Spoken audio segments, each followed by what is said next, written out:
El muestreo biológico de los peces capturados por las pesquerías artesanales o industriales permite obtener la información necesaria para alcanzar los objetivos propuestos en un estudio biológico pesquero. En este video se va a mostrar, además de la identificación de los principales aspectos morfológicos externos de los peces, la forma de registrar información sobre las variables morfométricas, tales como los diferentes tipos de longitudes y el peso, así como el registro del grado de engrasamiento visceral y el grado de represión gástrica. También vamos a evidenciar la forma de determinar el sexo y el estado de madurez gonadal de forma macroscópica. Cabe anotar que para estudios de alimentación se extrae y se preserva el estómago, en tanto que para estudios de edad y crecimiento se extraen otolitos, escamas y en algunos casos vértebras. Inicialmente, en el formulario respectivo se anota información relativa a la identificación de la especie. En este caso, Cojinoa negra, cuyo nombre científico es Caranx chrysos. También se anota la fecha de captura y la fecha del análisis, el lugar de captura, en este caso es Taganga, el arte de pesca con que fue capturado la especie, en este caso red de enmalle, y el tamaño de malla, 3.5 pulgadas, que es una información relevante para estudios de selectividad.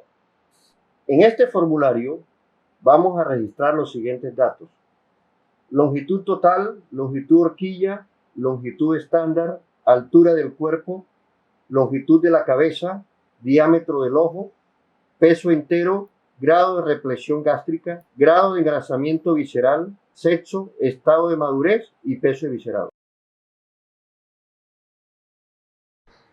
A continuación, vamos a identificar las estructuras que definen la morfología externa de los peces óseos. Comenzando con la parte anterior del pez, tenemos inicialmente la boca, donde podemos distinguir la mandíbula superior y la mandíbula inferior. En la mandíbula superior tenemos el premaxilar y el maxilar. En la parte superior del hocico tenemos la región nucal y en la parte inferior el mentón. Tenemos el ojo, el preopérculo y el opérculo propiamente dicho. Pasando a las aletas, tenemos entonces inicialmente una aleta impar, que es la aleta dorsal. La aleta dorsal. Tenemos una aleta par, que es la aleta pectoral, situada a ambos lados del cuerpo, la pectoral. Tenemos en la parte inferior las aletas pélvicas, que es una aleta par. Otra aleta impar es la aleta anal. Antes del anal podemos encontrar el ano y cerca de él los poros urogenitales. Tenemos la línea lateral, que es un órgano sensorial, el pedúnculo caudal, a partir del cual entonces encontramos la aleta caudal. Para medir las longitudes, el pez se coloca con el flanco derecho sobre el ictiómetro y el hocico con las mandíbulas cerradas, pegado al cabezal del ictiómetro, de esta forma. Se manejan tres tipos de longitudes para definir el tamaño de los peces: longitud total, longitud horquilla y longitud estándar.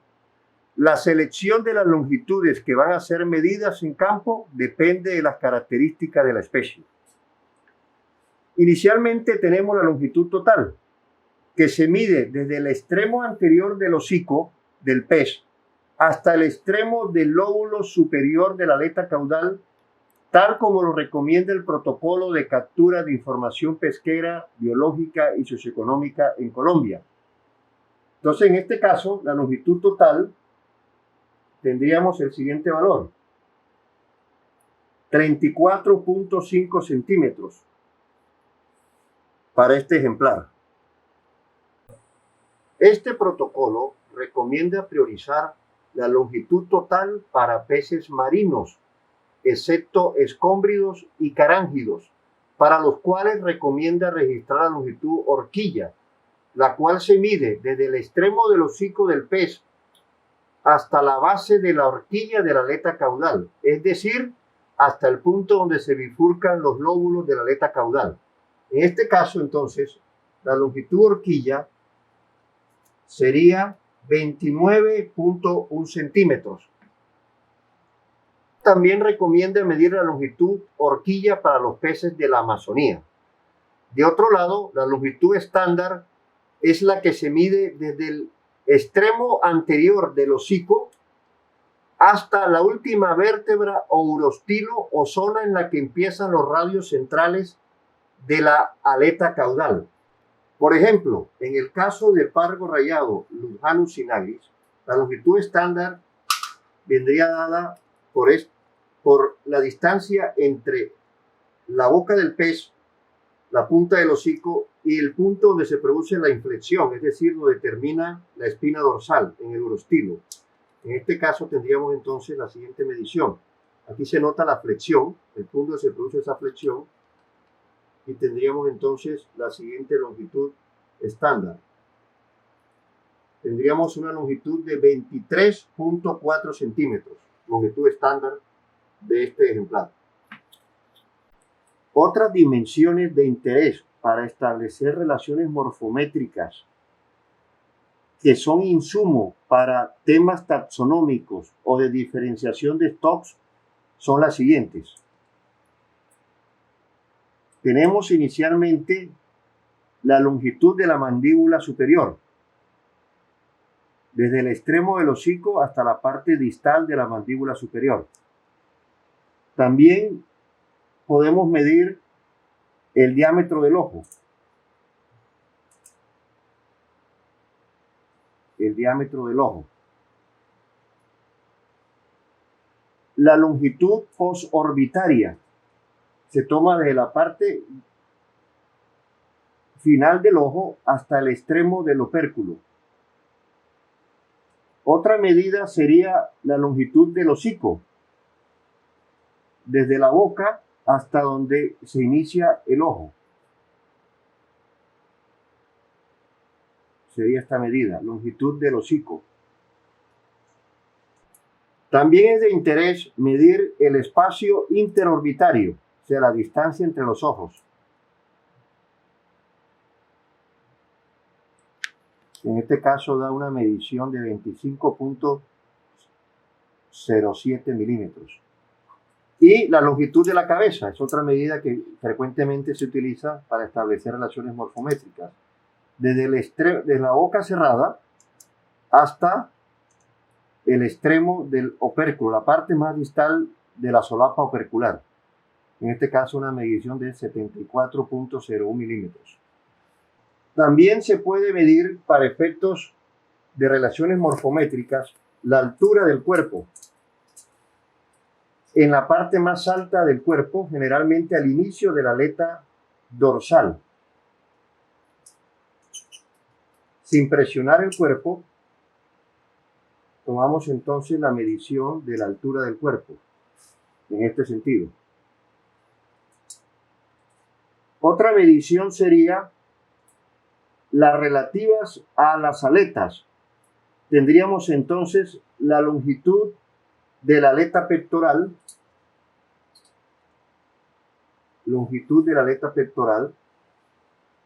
tendríamos también la longitud de la base de la aleta anal,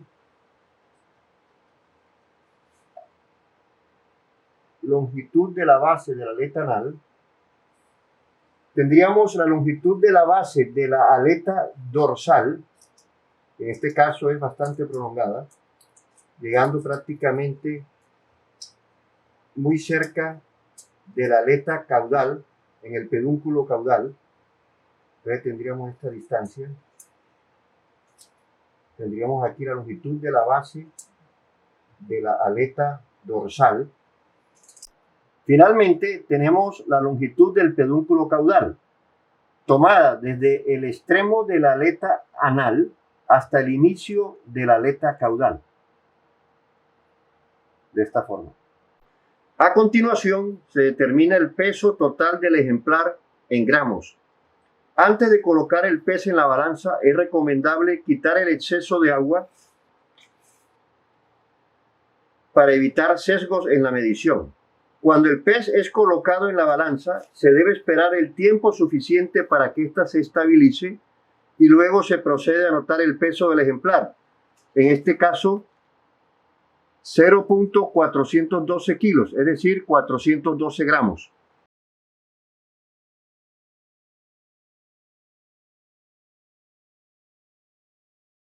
Posteriormente, con un bisturí o con un cuchillo fino, se efectúa un pequeño corte en la parte abdominal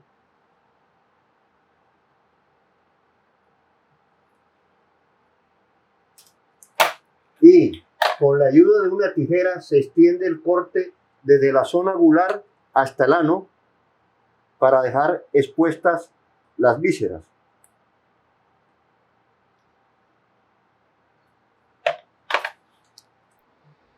En la cavidad abdominal podemos observar algunas vísceras. Aquí podemos observar concretamente el estómago, ¿cierto? Que en este caso está casi lleno, el estómago, el intestino, el hígado, la vejiga natatoria, la aurícula y el ventrículo.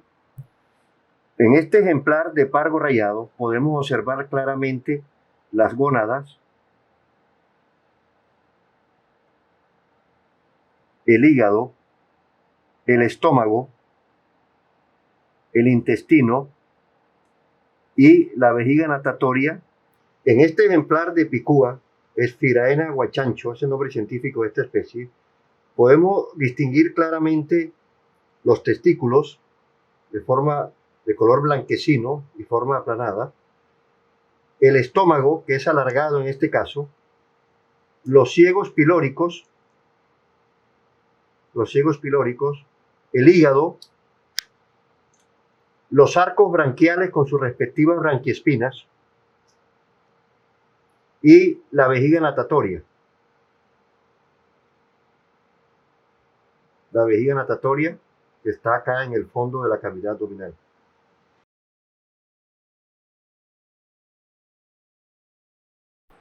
Para el análisis del estómago, con una tijera se efectúa un corte inmediatamente bajo el píloro y en el otro extremo en el límite entre el esófago y el estómago.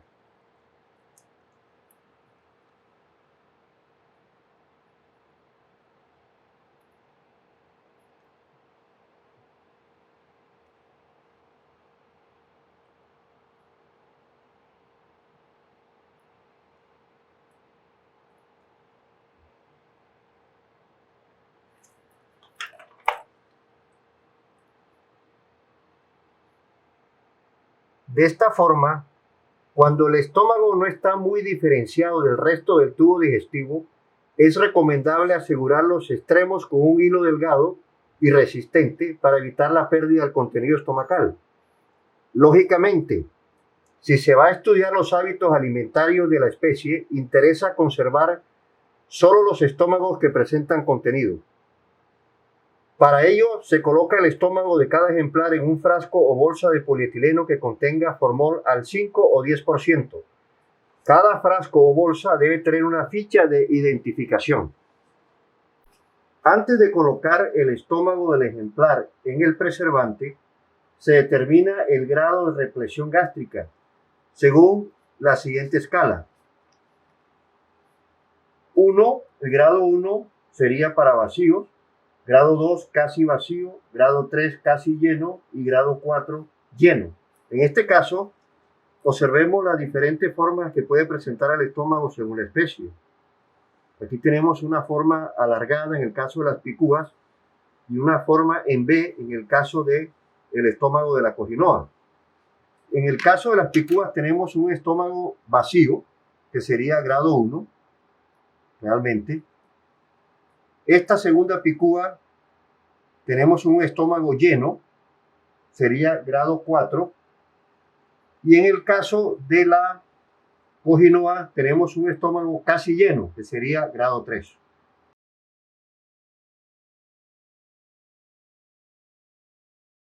El siguiente paso consiste en registrar el índice de engrasamiento visceral.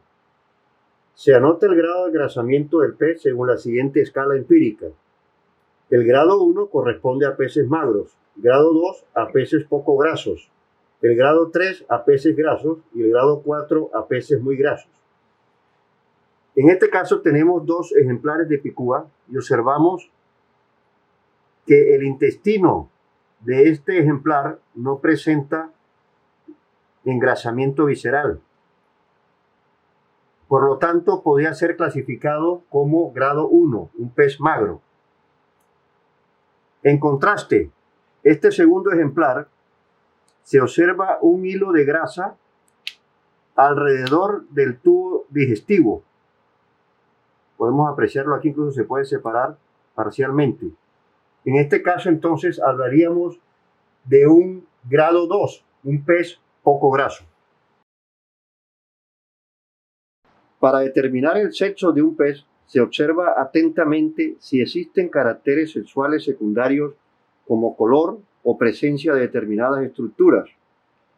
Los peces cartilaginosos presentan dimorfismo sexual y en ellos el macho posee miseropterigios, que son modificaciones de las aletas pélvicas. En algunos peces óseos, los machos pueden presentar gonopodios, que son modificaciones de la aleta anal en los machos de ciertas especies de peces presentes en las familias Anablepidae y Poecilidae. Esta estructura es móvil y es utilizada para impregnar las hembras durante el apareamiento. Para analizar las gónadas, se retiran previamente los órganos restantes de la cavidad abdominal. Observe que los ovarios pueden ser de color amarillo, verde, naranja o rosado y son de sección cilíndrica en el caso de las hembras, mientras que en el caso de los machos, los testículos son blanquecinos o cremosos y de sección aplanada. Si las gónadas son pequeñas y se encuentran en los primeros estadios de madurez, como es este caso, posiblemente la identificación del sexo es difícil. En una situación así es mejor utilizar un estereoscopio o un microscopio. En los ovarios se pueden observar los ocitos a bajo aumento.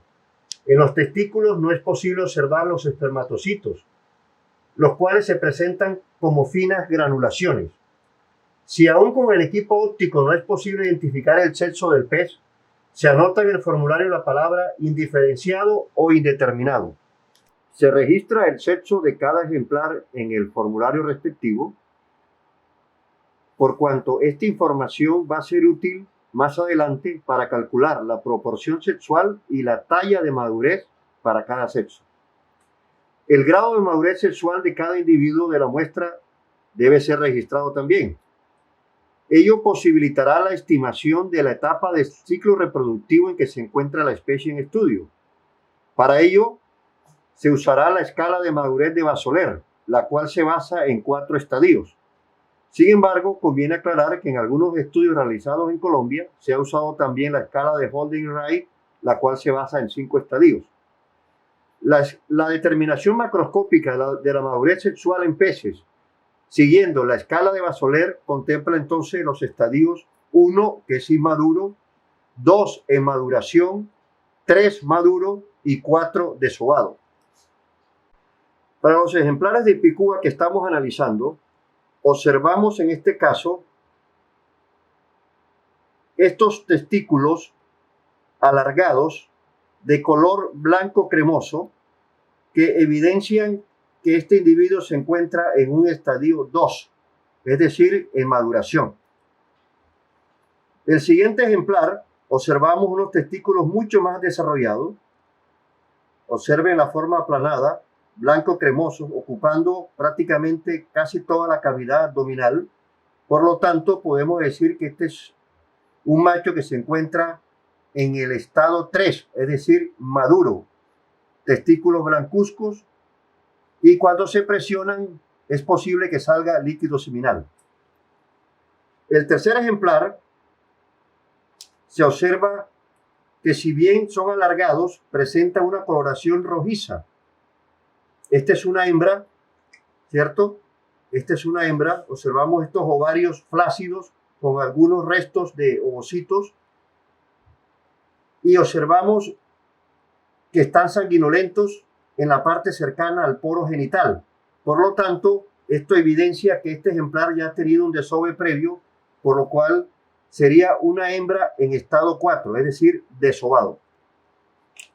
Y en el caso de este pargo rayado, se observa claramente que se encuentra en estadio 3, o sea, las gónadas completamente desarrolladas, los ovocitos son visibles a simple vista, por lo tanto es un ejemplar que está próximo a desovar.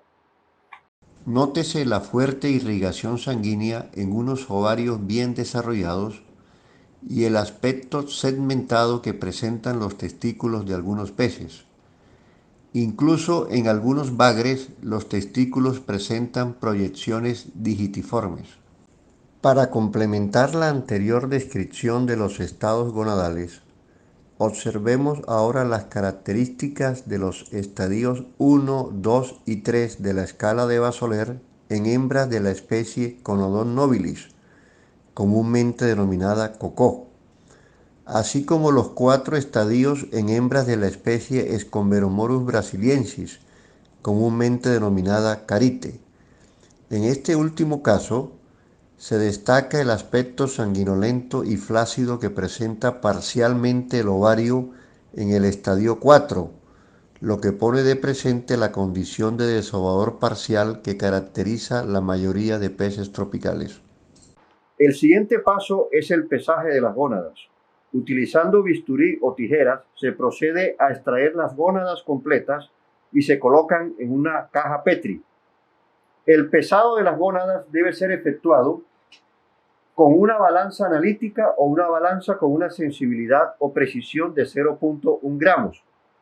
El peso se expresa en gramos y este peso permitirá posteriormente calcular el índice gonado somático, que es un valor útil para determinar épocas de desove. Una vez que se han retirado todas las vísceras de la cavidad abdominal, se procede entonces a determinar el peso eviscerado del ejemplar. En este caso, 370 gramos. Los resultados de estas mediciones y clasificaciones constituyen un insumo básico para establecer una serie de indicadores acerca de la biología y el estado de explotación del recurso, aspectos que permitirán determinar las medidas de manejo más apropiadas para su sostenibilidad.